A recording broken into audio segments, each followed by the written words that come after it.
You're watching the Microsoft US Health and Life Sciences Confessions of Health Geeks podcast, a show that offers industry insight from the health geeks and data freaks of the US Health and Life Sciences industry team. This episode will be different. Today, I'll be on the other side, being interviewed as I reflect on my one-year milestone here at Microsoft. Hi, everyone. I'm Andrea McGonigal. I'm the National Managing Director for the Health and Life Science Industry Experts team here at Microsoft. And today, I'm taking over the podcast and interviewing our host of Confessions of a Health Geek, Claire Bonacy. I'm really excited that she's celebrating her one-year anniversary. So I thought, let's get to know Claire and get some insights from her after her year here at Microsoft. Welcome, Claire. Thanks so much, Andrea. It's very weird being on this side of it. I think you'll do great. Let's start with, we just said you were hitting your big milestone, 1 year at Microsoft. You also came from a very large pharmaceutical company to come to our industry team. Can you talk about how you landed at Microsoft and what was the driver that helped you make the change or jump from a pharmaceutical company to a technology company? Sure. So I was at Gilead Sciences in clinical operations, working on clinical trial design and execution for large global phase 3 oncology trials. And honestly, I just really hated how manual the processes were. I was there around 4 years, and within those 4 years, I really felt like there should have just been more progress from a technology side in the market or just in the industry as a whole. It wasn't really a Gilead specific problem. It was more of a drug discovery or life science or pharma problem overall. And I felt very strongly that the advances in technology like AI and NLP and predictive analytics that I was seeing hospitals adopting could actually help alleviate some of the problems that I experienced in clinical trials, like slow recruitment or adverse event reporting and tracking and so much more like that. And being in Seattle, I'm obviously surrounded by very large technology firms who are jumping headfirst into healthcare. And I knew that I had something to offer and could really help them do that, and especially from a pharma or life science perspective. So that's kind of when I began the journey that led me to Microsoft on your team of industry experts. And I'm so glad I found my way here, that I have the opportunity now to actually help biotech companies with those manual tasks that I hated and that I used to do and kind of make them a little bit more technologically savvy. Yes, that's good. Great insight there. I also came from a pharmaceutical company, and I think part of that is you want things to move fast. And when you see this technology and you see the problem, you're like, hey, I can make it happen. And I definitely feel like being part of a technology company with the experience that you have in the industry can really help bring that together and create a vision for what companies can do and move and as part of their digital transformation in this space. So great. What was your most surprising lesson after being here a year and everything that you learned about Microsoft and what you already know about life sciences? Yeah, so actually I have three most important or biggest lessons I learned in that first year. So first, I was really surprised by how much value there was for fresh eyes and new perspectives. I kind of assumed that coming into a very large, well-established company and a very well-established team as well, that I would kind of learn how things were done and kind of help where I could and just continue the status quo. But instead, from a very early point, I was always asked for my opinion on processes or how things could be improved or just even how I viewed things. And I wasn't really expecting my opinion to be valued as much, especially as an outsider still. So it really helped me realize that there were things that were just not set in stone here. Processes really could be changed completely. New projects could be started, and new ideas were really more welcome than I thought initially. Despite the size of the organization, many aspects were very agile still, which is a little shocking when you think about Microsoft, a huge organization. And that actually leads me to my second big realization that took me a little bit longer to grasp. And it was the need to find your own motivation or your passion project, as my coworker Tracy always says.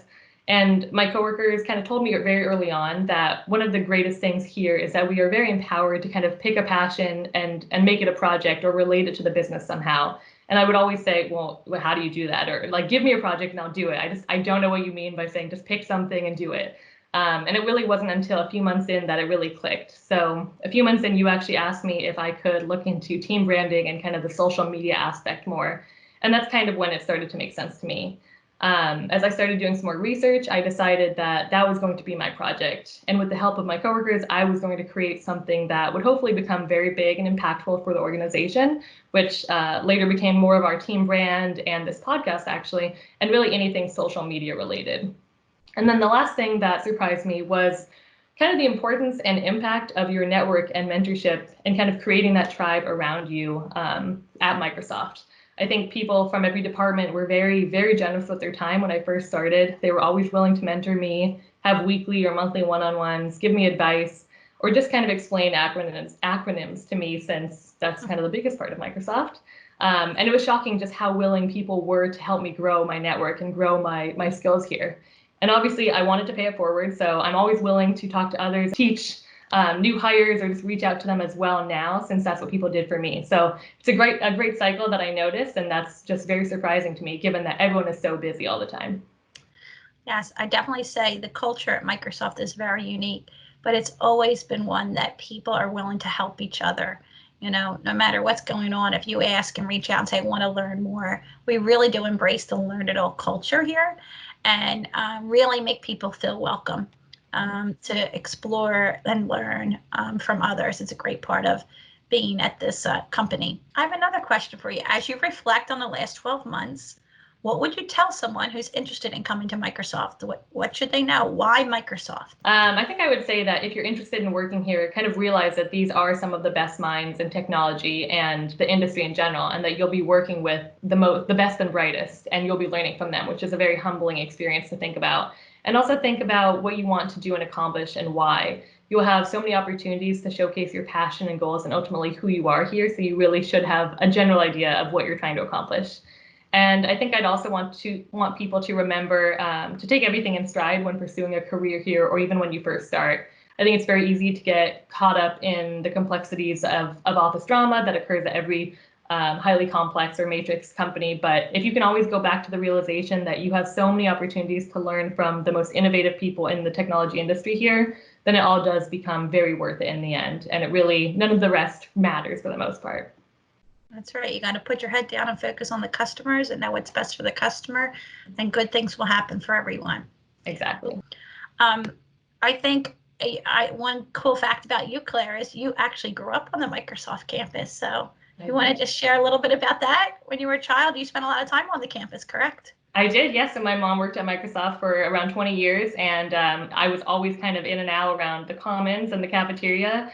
And I would always just draw on her whiteboard for the most part. So I spent most of my summers there. I did soccer camp there as well. So I've kind of been at Microsoft my whole life, and I am very proud to say that now I work there as an adult.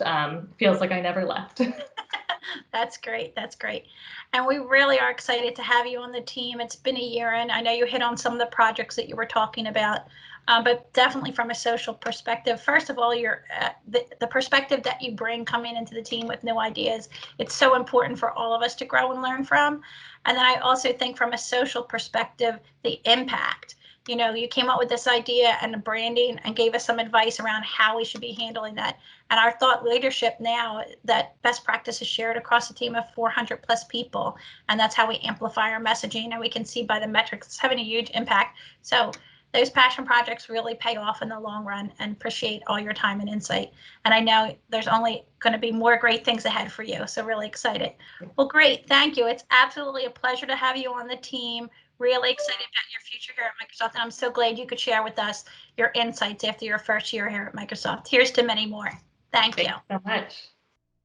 Thank you all for watching. Please feel free to leave us questions or comments below, and check back soon for more content from the HLS industry team.